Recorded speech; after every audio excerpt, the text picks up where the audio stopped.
When you pass a kidney stone, you very often get excruciating pain and you get, bloody urine and everything else. Well, that's what they're going through right now. So we can't look at it and say, oh, the patient's dying. No, it's a kidney stone to them. And they're regrouping. You're listening to the Corbett Report. Welcome back, friends. Welcome back to another edition of the Corbett Report. I'm your host, James Corbett of CorbettReport.com, here in late December of 2025, and it's towards the end of the year, and you don't want to hear about doom and gloom, so let's talk about a little bit of bright news on the horizon, or at least what could be the beginnings of a good news story. What you haven't heard yet? Well, you can take the news from headlines like these. LA Times op-ed. The left's climate panic is finally calming down. Intensity of climate dread is weakening. Elites giving up on the climate catastrophism hoax. And the climate cult's dissolution is inevitable. Bill Gates stepped away. Most nations offered only empty nods to climate targets as Bernie and AOC's climate gospel sidelined. And best of all, the COP is over, and it was a total disaster for the climate cultists. COP30 roundup, failure of a UN climate summit is great news for humanity. ... But it might not be over yet. Alert! End times? UK National Emergency Briefing wakes up world. 10 of the UK leading experts warn the world of impending climate change disaster scenarios that can no longer be ignored. A wartime footing is necessary. Yeah, there's some crazy stuff happening in the news right now. So joining us to discuss this news is previous Corbett Report guest and the author of The Great Reset, Global Elites and the Permanent Lockdown, is Marc Morano, who you'll remember from our previous conversations. I'll throw the link in the show notes in case you don't. Of course, he's at climatedepot.com, where I sourced those previous headlines. Marc Morano, thank you so much for joining us again today. Hey, thank you, James. Happy to be here. Excellent. Well, as people can tell from those headlines and maybe others that they've been seeing, there is some big change happening in at least the public perception of the climate hoax and hysteria. And I know that you are a regular annual attendee of the UNFCCC's annual COP summit. So you were there at COP30 in Brazil. Tell us about that. Well, first of all, it was one of the more out of the way places that I've ever been to a UN climate summit. Now, I've been to them in Bali, Indonesia, in Nairobi, Kenya, South Africa, South America. I'm trying to think if this may have been just the most difficult because you had to fly down to Brazil and then you had to take internal flights to this sort of rainforest jungle city called Belém. Oddly enough, it was the second time I'd been to Belém. I was there back exactly 23 years ago for a rainforest conference, and I had done the Amazon rainforest documentary, clear-cutting the myths about all the environmental, if you remember, you used to have Sting's rainforest concerts and all that, and you had National Geographic and Hollywood and just X amount of football fields a minute. Well, I did a documentary, came out in 2000, 25 years ago, debunking that with environmentalists throwing down the U.S. guidebooks. So I spent some time in both Manaus and Rio and Belém before. And this city that they had here was the most ill-prepared, I can say that with confidence, certainly of all the 21 out of the last 23 I'd have attended. This was a city with local media reporting 80% of the residents didn't have access to adequate infrastructure, especially sewage and plumbing. And that'll be important later on that'll be important shortly as I explain. But this city was just a disaster for a UN climate summit. It was true, not just poverty, but almost primitivism, if you can use that word. I guess that's a colonial word and that's considered racist nowadays. But it was just, infrastructure was completely crumbled, streets with holes, crumbling walls on sidewalks, stray dogs and cats, people laying in the streets, dirt, unpaved. And then you would go to the main strip in Belém and it would be like, Galleria malls and nice restaurants and high rise and classy hotels. It was just, so there was all that going on. But essentially they brought in 50,000 people to this city that couldn't handle it. And it was a just disaster from day one. And just, I'll get to the big picture in a second, but I just want to go through the logistics of it. They couldn't get plumbing right. And they had a situation where world leaders didn't have access to any toilets at the UN summit for 6 hours. This is according to the Irish reporters and Irish media, but this is the day before I got there. And then they had massive problems with overflowing toilets, and to the point where they ended up restricting it with an announcement that people, all UN delegates and attendees, were no longer allowed to put toilet paper in the toilets at this 50,000 seat conference center. And by the way, the conference center itself was 88 football fields of Ringling Brothers, Barnum and Bailey tents. And it was just tent after tent after tent with no windows. And they were very poorly constructed. When it rained, you would hear it. The wind would move the tent, and you would also get lots of water inside. I called it indoor weather modification, and I did videos on that. You can go see it, on my Twitter account, on X, or on my website. But it was just a disaster. So they had to go no toilet paper. They had major infrastructure problems. And this summit ultimately will be remembered as, first of all, it was the first time in COP history, out of 30 Conference of Parties or UN Climate Summit meetings dating back to 1995, it was the first one with no official U.S. delegation. So that was significant. And because of that, outlets like Newsweek and Politico declared that Donald Trump's decision not to send U.S. delegation helped accelerate the collapse of this process and this climate summit, because it gave more weight and gravitas to the BRICS nations, Brazil, Russia, and other developing nations who are fossil fuel economies, who just asserted themselves without having to, a lot of times a lot of countries would either defer to the U.S. or the U.S. would take up all the oxygen in the negotiations. Well, they just refused to sign on to this virtue signaling pledge at the end, which, by the way, the summit would have probably been declared a success if all the world leaders did what they do at every other summit and just say, we support a fossil fuel free world in the next, by 2040. And then they all pat themselves in the back, successful summit, let's go to the next one. They couldn't even get that out of it. So the bottom line is, this was COP30. It was a disaster from the beginning. China took an unusual role in that they were the first pavilion when you walked in. They had Chinese flags. They had standing room only press conferences. They had books by Xi Jinping smiling. And it brings to life Donald Trump's 2002 X tweet, where he says the global warming hoax was invented to basically make the United States non-competitive in the world and make China the sole global superpower, which is exactly what the UN agenda has done, whether it's from EV mandates to solar panels, the windmills. And China, sort of played it close to the vest. They just sort of sit back as they build 2 coal plants a week, nearly 100 coal plants a year, and they supply most of the world's materials for EV batteries and solar plants and windmills. They just sort of enjoy this. Xi Jinping did not need to attend this, because he was already represented by the environmental action and all the ideologues and all the willing dupes of the European leaders who still go there and pledge fealty to this climate agenda. So the bottom line is, this was such a disaster, followed on the heels of last year's COP29, which I went to in Baku, Azerbaijan, a true oligarch if there ever was one. I remember I was filming cows in the streets, dirt streets, dire poverty, and then you would go 10 blocks over and you'd see Rolls-Royce dealerships and, the most unbelievable Gucci and all the jewelry stores, and all the wealth. It was an incredible display. But at that conference, you had the oil minister of the host countries of Azerbaijan say that oil was a gift from God.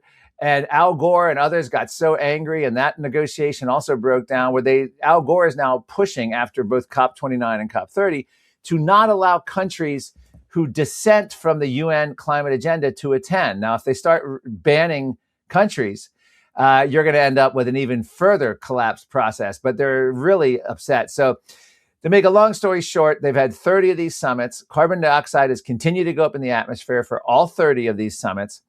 And nothing they've done has even slowed that rate. But they keep making the pledges that by 2040, by 2050, we're going to be fossil free. We're going to be net zero. We're achieving our goals. And they will not stop. So as it stands right now, the UN is, I would call it now, Robocop, because they've already announced next year's is going to be in a Turkish resort along the sea in Turkey, the next COP31. And COP32 is going to be in Africa, in Ethiopia, which ought to be interesting because I don't know about their infrastructure and their ability to handle 50,000, UN people plucking in for 2 weeks like they do. But there are just a couple other examples here. They had the big metaphor was the fire that they had.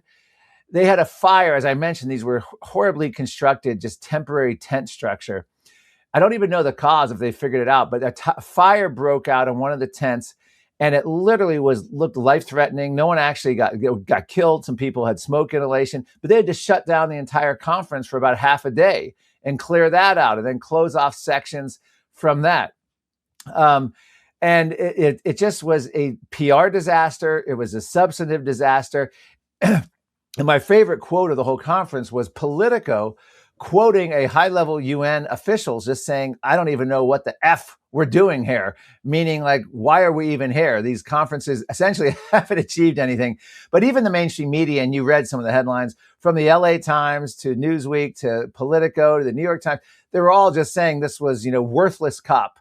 And I got to say, of all the summits I've been to, I've never been to one where it was just like, they can't get their act together. This was a absolute just shit show from beginning to end. One other point, they served in their food court. They had a UN scam going where you could only buy a food card. This was the first time in 30 years, 20 years I'd ever seen it. You had to buy a prepaid card, and then if you didn't use it all up, you then had to apply for the UN in this long process, and they would refund you eventually, maybe back to your bank or your card. It was this big scam, another way for the UN to make money. But most significantly, they served meat at almost every single restaurant there. Steak, chicken, and burgers. Bob's Burgers, according to Politico, on day 2 of the conference, sold out of all their beef burgers. And that's just an example where the UN did an agricultural report saying cow emissions were more damaging to the planet than all the planes, trains, and automobiles combined. And then, of course, the delegates gobbled up all the hamburgers and they ran out on day 2 of the conference. They also had no hotel shortage in this small city of Belém in Brazil, relatively small. So they brought in cruise ships. And I mean, dozens of cruise ships along the river there for delegates and world leaders and journalists. I talked to many journalists who were staying, and these are like Carnival cruise lines. I mean, like the big ones. And if you look that up, the carbon footprint of these cruise ships are bigger than the airline fare and the hotel combined if you came other ways or stayed in a hotel. So it was just one of the worst. And I left out one of the biggest things was they had to put in a 8-mile highway. This was broken, exclusive story by the BBC. It was actually a press release from a Brazilian infrastructure transportation office bragging that they were building this highway for the COP30. And they clear cut the rainforest. And the environmental minister, when he was quoted by the BBC for COP30, why are you clear cutting rainforest for a COP30? Well, we need to bring in as many people as possible. Why? So we can showcase to the world how we've been saving the rainforest. You can't make that kind of absurdity up. But so we actually we went out to the actual clear cut trees and the new highway that was built and being built.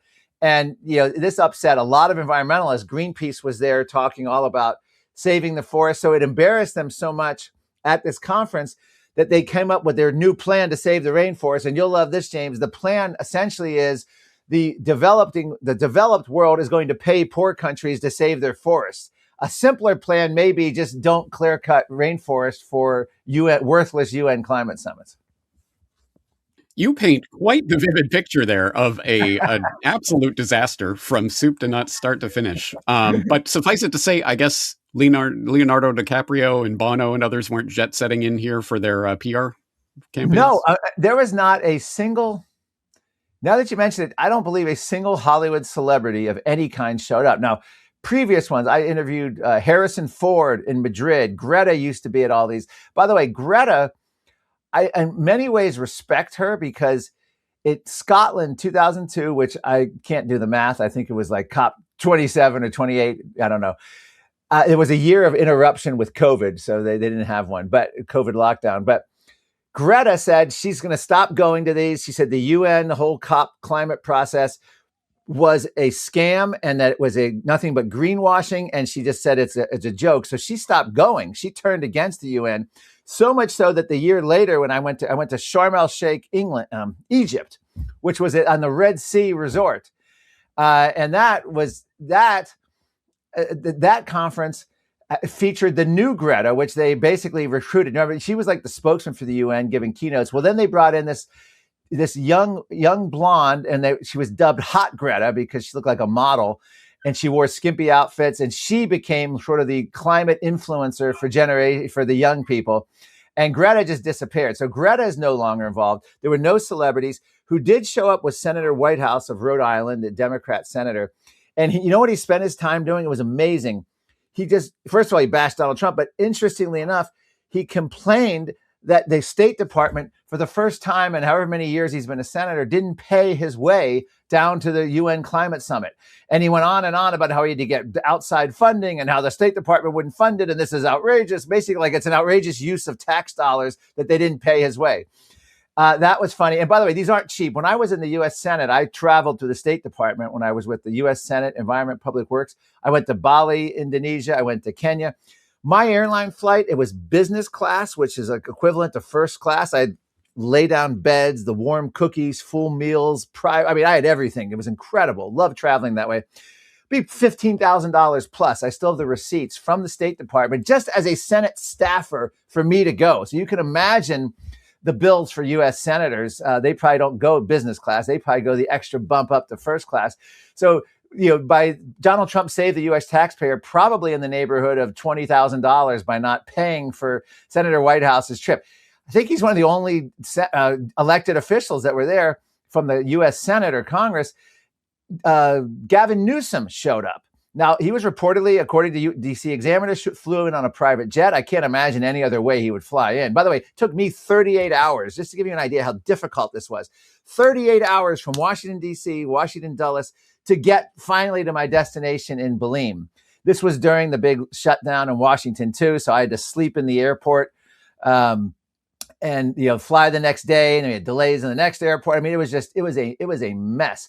But Gavin Newsom showed up and just, was preening for all the cameras and bashing Trump. He's trying to, of course, get the nomination. I'm convinced he's probably going to be the next president after Donald Trump.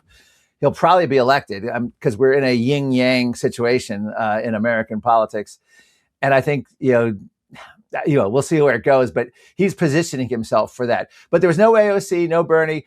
What's interesting is if you look at the whole Donald Trump in his first 100 days just decimated in a way that his first term couldn't even fathom the entire climate and energy agenda of the climate agenda. And there's literally and virtually no pushback from anyone. I mean, I'm talking even climate activists, even Al Gore. Al Gore moved his activism overseas from the United States, doesn't even talk about it. Democrat senators were silent. Bernie Sanders, relatively quiet. AOC on this issue. They're still active in powerful groups because they were active. They did push back heavily on Donald Trump's immigration agenda, Democrat mayors, governors. But on climate, just crickets. So the UN comes and they felt this need. So Nancy Pelosi holds a press conference with other Democrats. Nancy Pelosi at one point said, oh, yeah, and this is important. And Donald Trump is dismantling it and we got to fight it or whatever. She was just checking a box. And White House, actually went for the first time, really showed any interest. But otherwise, there's just been no one cares. They realize they have to lay low. It's very similar to the transgender agenda, where there's really been no pushback to the dismantling of that. It's almost like they just realize they overreached and they're laying quiet. And that's the same thing with climate.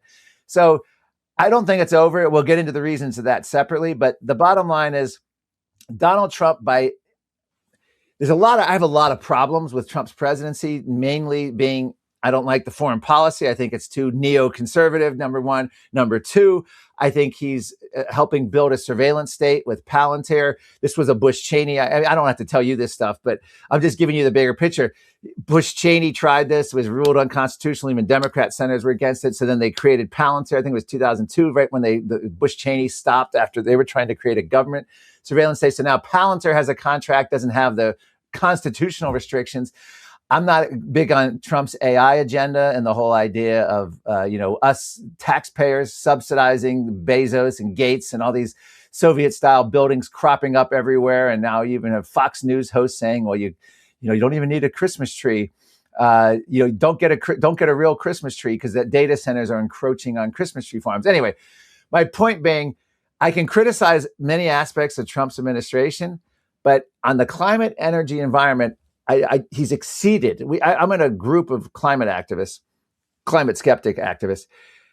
We had like a top 10 list. Trump blew through that like in the first week of his presidency.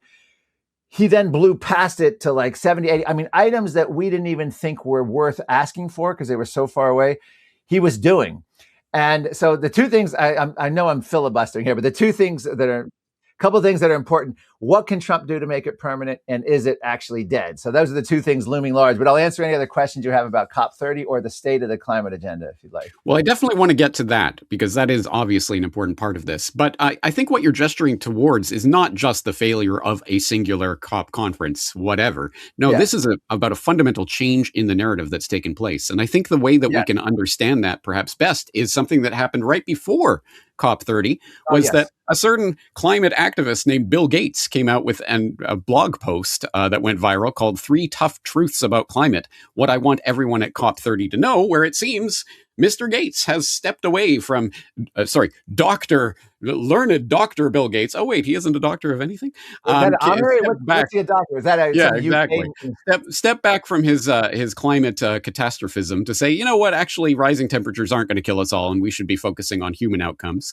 I think there are probably a number of self-interested reasons why Bill Gates is doing this, one of which is knowing which way the narrative winds are blowing and starting to get ahead of it and basically started a different narrative around this. I think another part of this is the AI data center monstrosities that are taking up more and more and more and more of the energy grid and realizing solar and wind isn't going to cut it for the AI data behemoth. But anyway, what's your take on Gates and what that signals about the way the narrative itself is changing?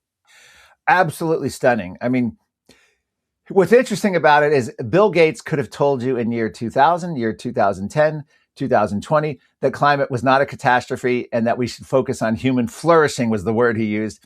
He actually said, quote, "It's not a catastrophe." He could have told you all of that. He knew. He's not a dumb person. So it's not like, oh, there's some new science out. No, a couple of factors contributed.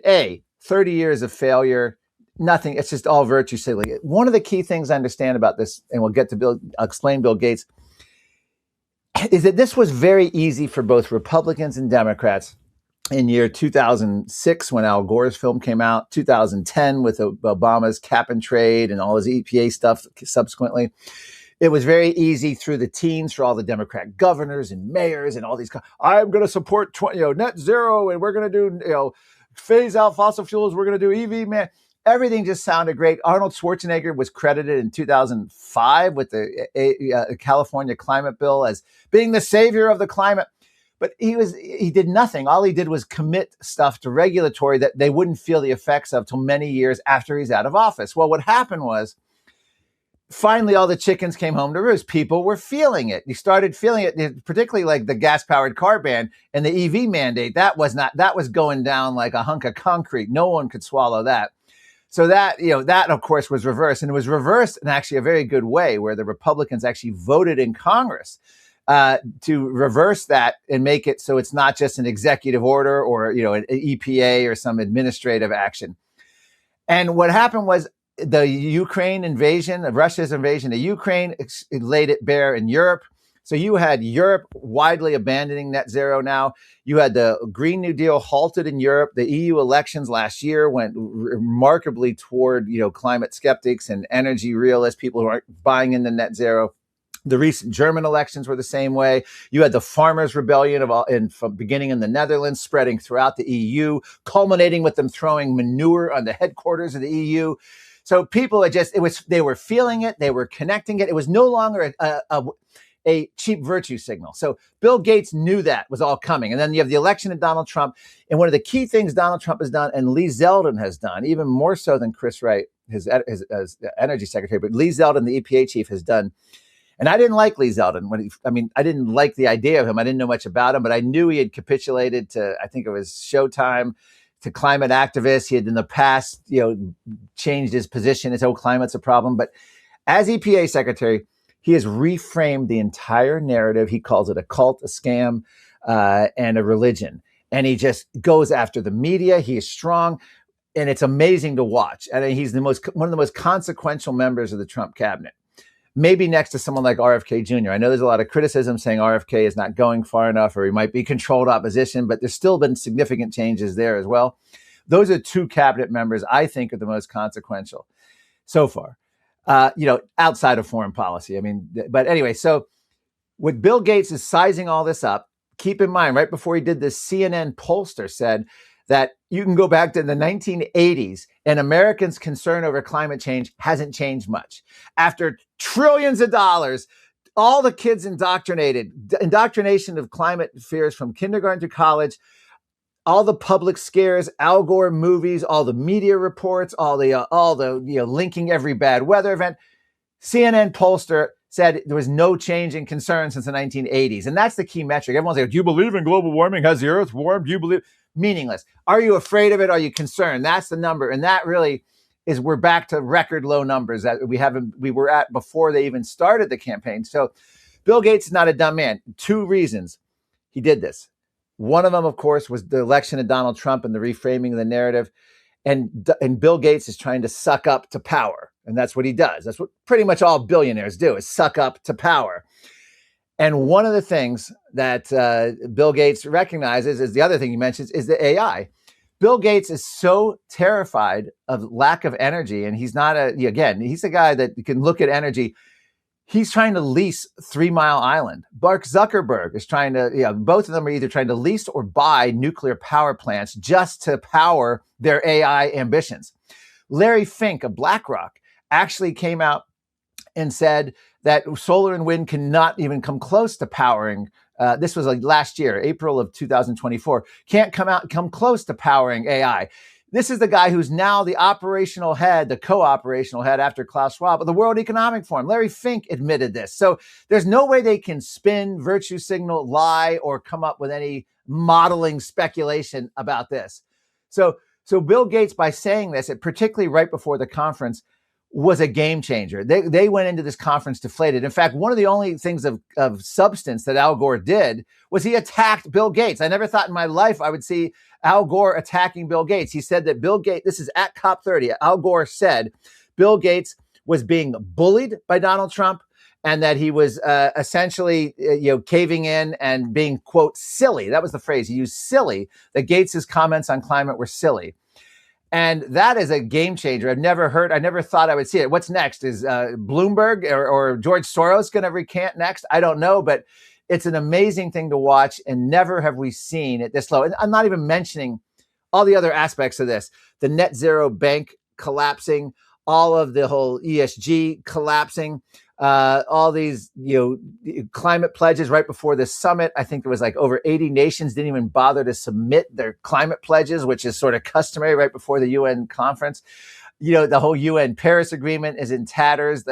10 years after that, all the mainstream media was UN Paris Climate Pact, which was almost to this week 10 years ago. And I was there for that.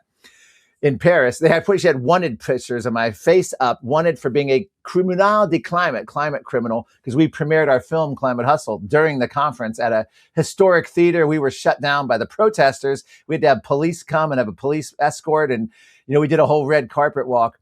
But my point is, all the media is looking back 10 years ago, and they're basically saying it was a failure. And then the way they spin it is, well, at least it gave us the framework and we can move forward and it was an important step. But they're all admitting none of it came true. And this is 10 years later. Remember, we were told in 2015 that we've saved the planet. Obama, the French president, the UN Secretary General, all the world leaders were like, our grandchildren will look back and thank us for this historic day. And what happened? Within a year, they were talking about we had to save the planet all over again. So Bill Gates helped deflate it. And again, it's his own self-interest.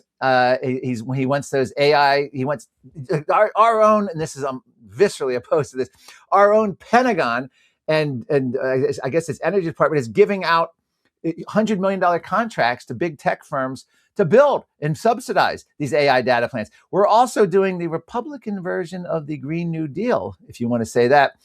The Trump administration is doing guaranteed loans. Does that sound familiar? For nuclear power. Now, You could take the non-ideological Jack Kemp view, and he did this with welfare. He always say, like, to the extent he would point to like the Walter Williams view that in the inner cities in the 1960s, welfare destroyed the black family and churches, and it gave single motherhood, and then of course the poverty rate went up. So they would always say, to the extent Jack Kemp was famous, to the extent that government should be involved, they need to be involved to the extent that they created the problem. So yes, it's against sort of.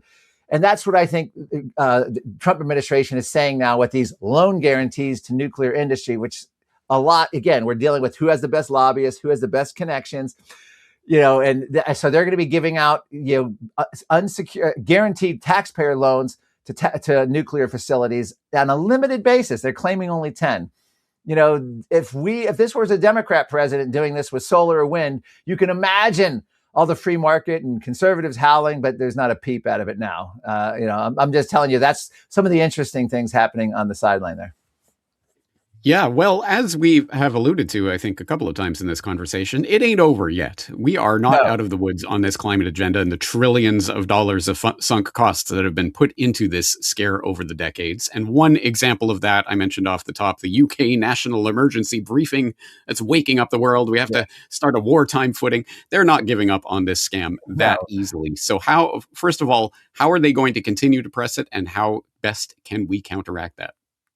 Well, I think this is important. And again, I'm not telling you anything you don't know or your audience doesn't know, but the COVID lockdowns were the game changer on climate. You can look at someone like Joe Rogan right before, in the years leading up, the COVID lockdowns. I remember he had Candace Owens on in like 2017, and she was telling him about climate skepticism. He's like, I don't agree with you at all. Let's go. Look, here's the NASA website. It says, 97% of scientists agree. Joe Rogan was citing NASA to debunk a climate skeptic, right? Fast forward, Joe Rogan is like the biggest climate skeptic there is today. He has Bernie Sanders on. He's showing them the chart showing that we're at the record low temperature of the last, 500,000 years or 500 million years, or the lowest CO2 as well. And it's the same thing with Russell Brand, with Jimmy Dore, with all these progressives. I've talked to Naomi Wolf. All of these people, RFK Jr., when he announced for president, said, I'm not going to talk about climate. This was the guy who I interviewed in 2014 at the New York City Climate March. He wanted to jail the CEOs of energy companies. He wanted to punish skeptical politicians for expressing dissenting climate views from the UN and Al Gore. He announces in 2000, I guess he ran in 23 when he was running for president. When he announced, he said, I'm not going to talk about climate during my campaign because it's been hijacked by the World Economic Forum and the United Nations for totalitarian control of society. End of story. So that's a big component of this, is these sort of, I guess you could call them honest liberals, classical liberals, or whatever. A lot of them have just turned on that whole movement. And a lot of people now, you could go to a public, discussion and all the experts agreed. NASA said, no one buys it anymore, thanks to Anthony Fauci, thanks to public health and what they did on COVID. So it made my job a lot easier. Now, you asked me where they're going from here. The way they're looking at this, they're looking at Donald Trump in this current moment as sort of, he's a kidney stone that's very painful, but has to be passed through the system. When you pass a kidney stone, you very often get excruciating pain, and you get, bloody urine and everything else. Well, that's what they're going through right now. So we can't look at it and say, the patient's dying, No, it's a kidney stone to them. And they're regrouping. One of the things COVID lockdowns brought was the idea of morphing climate into public health. By doing this, they can bypass democracy completely, because even post-COVID, most states, other than places like Ron DeSantis' Florida and a couple other states, there hasn't been a lot of reforms to prevent, the mandates and vaccine mandates and lockdowns and mask mandates we saw last time, and stay-at-home orders and et cetera. There just isn't a lot of reforms. So the next pandemic scare, they're going to try all that again. Well, their idea is, starting Australian researchers during COVID came out and said, let's add climate change as a cause of death to death certificates, as a cause of death. That's now in the peer-reviewed journal. Secondly, a group of Canadian doctors started actually diagnosing, and it was in Vancouver, the first medically diagnosed case of a patient suffering from climate change. Actually, the doctor actually put it on the diagnosis sheet at the hospital. And this is reported by the mainstream media. This isn't like dark web conspiracies and reporting. Everything I'm saying is like mainstream, either academic journal or corporate media. So they want to add it as a cause of death. And then you have the idea, Anthony Fauci had done multiple papers on this. Unchecked climate change leads to more viruses like COVID. We need to therefore regulate this. So the World Health and dutiful organization said that climate is one of the existential threats of the 21st century. And now we have hospitals considering climate change. They're talking about limits on water supply for surgeons scrubbing up for surgery. They're talking about limits on anesthesia. The American Cancer Society did a whole study fretting about the carbon footprint of cancer care. And it's unbelievable. You look at what's going on in our medical care. Doctors have climate toolkits that just began, and they're talking to patients about climate change and how they can, mitigate their own footprint and their eco-anxiety. So I think that's one of the ways they're going to go forward, because it's very hard. They can never get a vote again. Like, we're going to have the vote in the United States Congress. Like, that's so old school. No one cares about that. You'd either do an executive order, you would do it through the EPA as they've done, or you would do it through public health. So the other thing is that so this is what's happening. And the other reason, though, it's not over, aside from them turning it into public health issue, is you have trillions of dollars. You have billionaires from Richard Branson, Soros, still Gates funding it. Gates' newfound skepticism doesn't mean he's not funding the research at Harvard University to block out the sun and geoengineer the climate. It doesn't mean that he's, it's still the number one or at least, I don't know if he's still number one farmland owner, but NBC News had reported he's the single number one farmland owner in America, followed closely by China, followed closely by, I want to say Jeff Bezos, I believe, is really close on his heels too. All these billionaires buying up land. It goes in line with the whole equity asset thing and all the purchases of real estate, especially outside of, suburban or major cities where they're buying them all up. And Bill Gates has been pushing. He actually told the MIT Technology Review he wanted to stop everyone from eating actual meat. Instead, eat fake meat or lab-grown meat. The difference being fake meat is the vegetable oil processed like the Impossible Burger, which, by the way, is tanking, is now like millions in debt and maybe going under, which was a big Al Gore thing. So that's a good sign. People are rejecting the ultra-processed fake meat, vegetable oil. But also this lab-grown meat is frightening. So that's a whole nother thing. So you got all these billionaires funding it. You have the foundations funding it. The Associated Press gets millions every year. I think it's from either the Getty Foundation or the Tides Foundation to do a climate desk. You have academia, you have corporate media, you have all the corporations, you have the government and institutions from NASA and NOAA, even despite Trump, beside his budget cuts, which have been much more significant the second round. They're all still there. Everyone's still there. The UN is still there. America's signature is still on the dotted line of that 1992 Rio Earth Summit Treaty, and that was ratified by the U.S. Senate. So just to morph into how we get out of this, the two things that Donald Trump needs to do, and the one I know he's on top of, and that's going after the CO2 endangerment finding. Just keep in mind that humans inhale oxygen, we exhale carbon dioxide. The CO2 endangerment finding was originally implemented by the Obama administration, and the idea was to regulate carbon dioxide, what humans exhale from our mouth, as a pollutant under the Clean Air Act, which never mentioned carbon dioxide. So they retroactively did it, and it's been regulated like that. Now, Trump administration first term stopped, but then Biden started it again. Trump stopped this time. What they're trying to do now is, and they're going to announce this in January, I'm told. Lee Zeldin, I was at a luncheon with EPA officials 2 weeks ago in Washington. There's going to be a big announcement on this in January into February. They're going to have the legal team trying to make this. They're going to try to reverse the entire frame, in other words, the legal basis for this. And it's going to eventually, hopefully, go back to the Supreme Court, and the Supreme Court will rule that you cannot regulate carbon dioxide as a pollutant without a legislative act of Congress. This can't be done through basically judicial fiat and reinterpreting the original Clean Air Act, from the 1970s, and then I guess the revision in the 1990s. So that's a big one. If Trump can get rid of that, that's the basis for a lot of our EV and solar and wind and climate goals, and states and localities use it. Well, we have the endangerment finding. We have to regulate carbon dioxide as a pollutant. And that's another way to link it to public health, by the way. If it's a pollutant, pollution is bad for public health, and therefore carbon dioxide can be regulated. And the second thing is, and this is what my message in COP30 was, and I was very excited because I said this live on Fox and Friends. I did 4 Fox News hits that week from COP30. The first one was the most significant because Donald Trump on Truth Social posted my entire segment. And in that segment, I mentioned to him, Mr. President, you need to go after this 1992 treaty that Republican President George H.W. Bush got us into, the Rio Earth Summit Treaty. This brought in sustainable development. It brought in Agenda 21.